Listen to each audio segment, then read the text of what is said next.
What's more terrifying, losing everything in a moment, or realizing the person who took it all was the one you loved most? He was nothing before her. She paid the bills, put food on the table, and held their world together while he wore the badge and played the hero. But behind her back, he was chasing something else, another woman, another life. A life without the woman who sacrificed everything for him. Divorce wasn't an option. He wanted her money, her freedom, without the burden of her existence. So, he made a plan. One so heartless, so calculated, that it would leave an innocent child drowning in the wreckage. He butchered his wife in cold blood. Then, in an act of pure evil, he pointed the finger at his own son, the boy who worshipped him, who would have done anything to make his father proud. But even the most carefully crafted lies have cracks. And once the truth started seeping through, the world saw him for what he really was, a monster hiding in plain sight. Love, trust, and family, the things that are supposed to protect us. But when greed and betrayal take root, they can turn even the closest bonds into a death sentence. This isn't just a crime. This is the story of a man who shattered his own family for a future built on blood.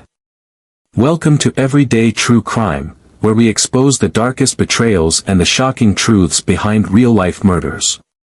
If you're ready for a case that will leave you speechless, hit subscribe and turn on notifications. Now, let's get into the story. Malik Grayson had spent years crafting the illusion of a perfect life. At 42, he was a respected FBI agent, a man known for his sharp instincts and ability to solve high-profile cases. To the outside world, he was the picture of stability, a devoted husband to Selena Grayson, a loving father to their 12-year-old son, Caden. But behind closed doors, the truth was far more sinister. Selena was the real powerhouse in the family. At 39, she was a financial consultant who built her wealth from the ground up. While Malik took pride in his badge, it was Selena's million-dollar success that kept their lives comfortable. The house, the cars, the private school tuition for Caden, it was all her. And she never held it over him, never made him feel small, but Malik felt it anyway. He was supposed to be the provider, the man of the house. Instead, he was the one benefiting from her success. Caden, their only child, was everything to Selena. A bright, curious boy who adored his father, looking up to him like he was some kind of superhero. Malik played the role well, showing up to baseball games, teaching him how to ride a bike, ruffling his hair before bed. But to Malik, Caden was nothing more than another piece of the life he was beginning to resent. Malik Grayson never planned to fall for someone like Tasha Rollins. Their worlds should have never collided. He was a decorated FBI agent, a man of law and order. She was a confidential informant, street-smart, unpredictable, and dangerous in a way that thrilled him. They met 3 years earlier during a federal investigation. At first, she was just another asset, someone he used for information. But Tasha had a way of getting under his skin. She wasn't like Selena, polished and in control. Tasha was raw, wild, and completely uninhibited. She stroked his ego, made him feel like the powerful man he always wanted to be. At first, it was just physical, stolen hours in cheap motels, whispered conversations in dark alleyways. But their first time was nothing short of reckless. It happened after a long night at a stakeout gone cold. Malik was frustrated, exhausted, and itching for a release.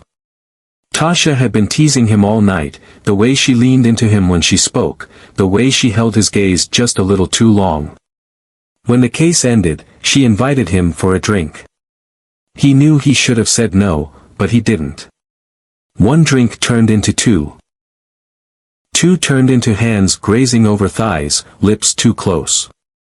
Before he could think, they were in the dimly lit bathroom of the bar, her back pressed against the cold tile wall as he devoured her. It was messy, desperate, fueled by years of restraint unraveling in a single moment. Afterward, Malik told himself it was a mistake. A lapse in judgment. He had a wife, a son, a life he couldn't afford to ruin. But the rush, that feeling of dominance, of losing control without consequence, it was intoxicating. He told himself it wouldn't happen again. But it did. Again and again. He would go home afterward, wash the scent of her off his skin, and slip back into bed beside Selina. She never suspected a thing. She believed his late nights were spent on stakeouts, his exhaustion a product of chasing criminals. She never questioned why her husband seemed more distant, more restless. But Tasha wasn't content being a secret forever. She wanted more time, more attention, more commitment. She wanted Malik full-time. That's when the pressure started. She would call him at all hours, furious when he ignored her. She threatened to expose the affair. She hinted that maybe Selina should find out. Malik tried to calm her, to reason with her, but Tasha wasn't interested in patience. Either you're with me, or you're not, she spat one night, her nails digging into his arm. I'm done playing second to that woman. But it wasn't that simple. Divorce wasn't an option, not for a man like Malik. Selina controlled everything. The house, the investments, the bank accounts, it was all in her name. She had built their life with her money, and if Malik left, he wouldn't just lose Tasha, he'd lose everything. That's when the idea first crept into his mind. At first, it was just a whisper, a dark thought he quickly pushed away. But it kept coming back, stronger each time. Selina didn't have to be in the way. If she was gone, there would be no messy divorce, no alimony payments, no splitting of assets. Everything would pass to Malik, and he and Tasha could finally be free. The more he thought about it, the more sense it made. And just like that, the FBI agent, trained to uphold the law, started planning the perfect murder. Malik Grayson didn't just plan a murder, he orchestrated a tragedy so carefully designed that no one would suspect him. It had to be flawless. It had to look like something no one could have predicted. The perfect crime wasn't just about killing Selina. It was about getting away with it. And the only way to do that? Frame someone else. Not just anyone. Caden. His own 12-year-old son. The boy who adored him. The child who still thought his father was a hero. The plan had to be slow, methodical. If Malik suddenly accused Caden of being violent after Selina's murder, no one would believe it. The story had to be planted early, woven so deeply into the fabric of their lives that when the time came, it wouldn't even be questioned. So Malik became an architect of doubt. It started with subtle comments. Offhand remarks to friends, teachers, even the school counselor. Caden's been struggling lately, he'd say, shaking his head like a concerned father. His temper's been getting worse. I don't know what to do. Then came the staged incidents. A broken lamp. A shattered plate. A deep scratch running down the side of Selina's car. Every time, Malik made sure someone heard him scolding Caden, loud enough for the neighbors to overhear. You have to control yourself. You can't just destroy things when you're angry. Caden, confused, always protested. I didn't do it, Dad. But Malik would shake his head in disappointment, sighing as if he were carrying an unbearable burden.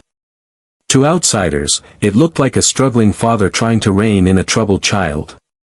Inside the house, Malik pushed harder. He would bait Caden into frustration, then exaggerate his reactions. If Caden raised his voice, Malik would tell Selina, you see. This is exactly what I mean.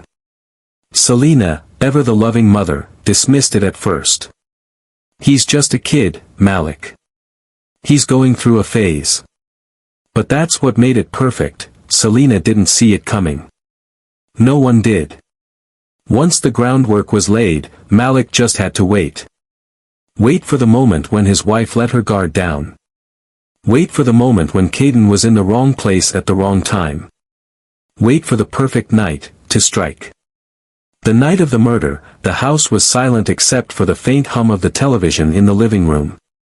The air felt heavy, thick with something unseen, like the walls themselves knew what was about to happen. Selena Grayson sat on the bed, scrolling through emails, unaware that her husband was standing just outside the door, gripping a fireplace poker so tightly his knuckles turned white. She had no idea that the man she had built a life with, the man she had saved financially, the man she had trusted, was about to become her executioner. Malik had planned everything. The surveillance cameras had already been tampered with, deleting just enough footage to create confusion later. Caden was in his room down the hall. And Malik? He was about to become a monster. Without hesitation, he stepped inside the room, raised the iron poker high above his head, and swung it with full force. The first blow struck the side of Selena's skull with a sickening crack. She gasped, a half-formed scream caught in her throat, but Malik didn't stop. He couldn't stop. Another swing. Then another. The dull thud of metal against flesh filled the room. Blood splattered across the silk sheets, the walls, the carpet. Her body jerked, fingers twitching, fighting to hold on, but she was losing. Malik didn't look away. He needed to see it. Needed to make sure there was no way she could survive. When Selena's body finally went still, a deep silence filled the room. He stood over her, breathing heavily, staring at what he had done. His wife. His son's mother. The woman who had loved him more than anyone in the world. Gone. And now, it was time to finish the setup. Malik dragged Selena's body slightly, positioning her just right, making sure her wounds would align with the story he planned to tell. Then, he grabbed the bloodied fireplace poker and walked down the hall. His pulse was steady, his movements controlled. He had rehearsed this moment in his mind so many times it felt natural. Caden's bedroom door was slightly open. Inside, the boy was curled up beneath his blankets, sleeping soundly, completely unaware that his world was about to shatter. Malik slid the poker into Caden's closet, tucking it behind a pile of old shoes. It wasn't perfect, but it didn't have to be. He knew how the system worked. The moment police found the murder weapon in Caden's possession, the truth wouldn't matter. His son would become a killer in the eyes of the law. Malik took a deep breath, then grabbed his phone. He had to sell this. Dialing 911, he forced his voice to shake, gasping for breath as if he were in the middle of a panic attack. Oh my God. My wife is dead. There's blood everywhere. Please send someone. The dispatcher tried to calm him down, asking questions, but Malik had to get to the key moment. My son, Caden, he was the only one here. He's been acting out, I don't know what's wrong with him. I think, he let out a choked sob, I think he did this. It was a perfect performance. The grief-stricken husband. The devastated father who just couldn't believe his son was capable of something so horrific. By the time the police arrived, Malik was waiting outside, hands on his head, pacing frantically as if he were on the verge of collapse. Caden was still asleep when officers stormed inside. The boy barely had time to sit up before a bright flashlight beamed in his face. Get up. Hands where we can see them. Confused, groggy, Caden barely processed what was happening before cold metal clamped around his wrists. Click. The sound of the handcuffs echoed through the room. 12 years old. Dragged out of bed. Accused of murdering his own mother. And the only person who could have saved him, the one person who was supposed to protect him, was the same man who had put him in chains. Detective Bryce Hollowell had seen his fair share of brutal crimes, but something about this case gnawed at him. The moment he walked into that house and saw the scene, a mother bludgeoned to death, a 12-year-old boy accused, his gut told him something wasn't right. Caden sat in the interrogation room, small, terrified, and shaking. He kept repeating the same thing over and over. I don't understand. I don't understand. I didn't do anything. Hollowell had interviewed killers before, real killers. They lied, they dodged, they played games. This boy. He was just scared. Still, Malik's version of events seemed airtight. A troubled son with anger issues. A history of outbursts. And now, a crime of rage that had left his mother dead. But the forensic team was already poking holes in that story. The blood splatter analysis raised the first red flag. Selina's injuries showed repeated, high-impact force, far more than what a 12-year-old could physically deliver. The angle of the blows suggested someone significantly taller than Caden. Then there was the murder weapon. The fireplace poker was heavy, meant for thick logs, not a lightweight child's grip. A forensic examiner tried to recreate the force needed to fracture a skull with it. It took everything in him to match the brutality seen in Selina's wounds. There was no way Caden had done this. But Malik's biggest mistake? The security footage. When detectives reviewed the home's security system, they noticed gaps in the recordings, strange time jumps and missing frames. Someone had tampered with it. Hollowell had the footage analyzed, and sure enough, the missing segments weren't random. They perfectly covered the time frame of the murder. Someone had deleted them. And there was only one person in the house who had the ability to do that. Malik. Still, evidence wasn't proof. The case needed something undeniable. Something that would rip Malik's story apart. That's when a junior investigator noticed something small, but damning. Caden's tablet. Detectives checked the device and found YouTube history logs that showed Caden had been watching videos at the exact time of the murder. His activity was continuous, proving that he hadn't left his room that night. The alibi was airtight. Malik's entire story fell apart in an instant. And then came the final nail in his coffin. Investigators pulled his phone records, looking for any inconsistencies. What they found was far worse than they expected. Malik had been texting Tasha days before the murder, discussing life after Selina's gone. One message stood out: "We just have to be patient. Everything's almost in place." Another, just hours before the killing: "It's happening tonight. No turning back." Detective Hollowell didn't need a confession. The evidence spoke for itself. Malik Grayson had not only murdered his wife in cold blood, he had set up his own son to take the fall. And now, it was time to bring him down. The fall of Malik Grayson was as dramatic as his betrayal. He was at his FBI office, surrounded by colleagues, when a team of officers stormed in. The room went silent. Agents who had once respected him now stood frozen, watching as Detective Bryce Hollowell stepped forward. "Malik Grayson, you're under arrest for the murder of Selina Grayson." For a brief second, Malik didn't move.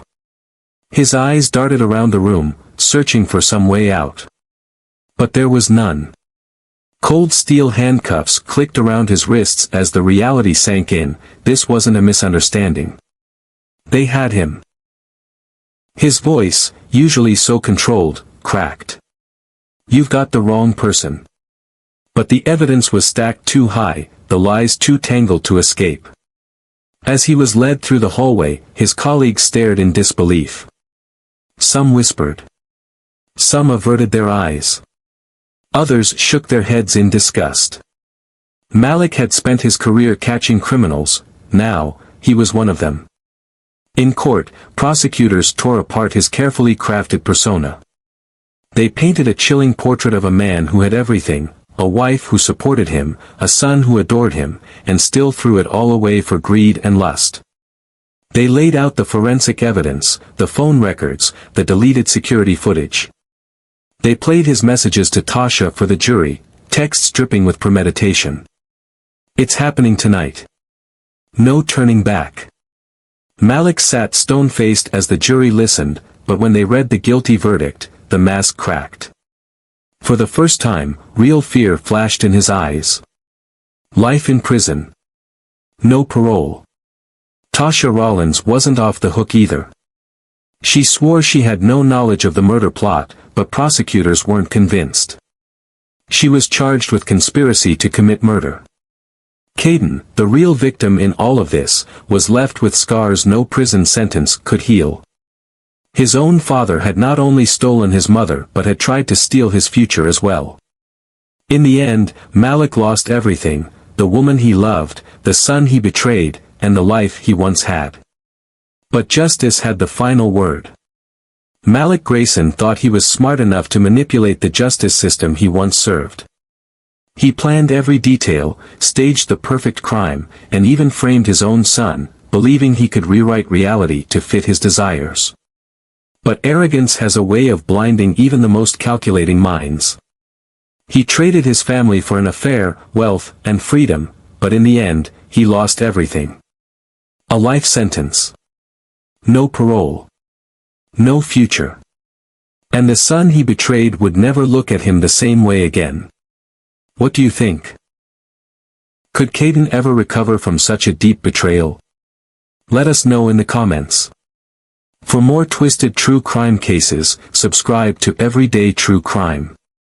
Turn on notifications so you never miss a case that proves the scariest stories are real.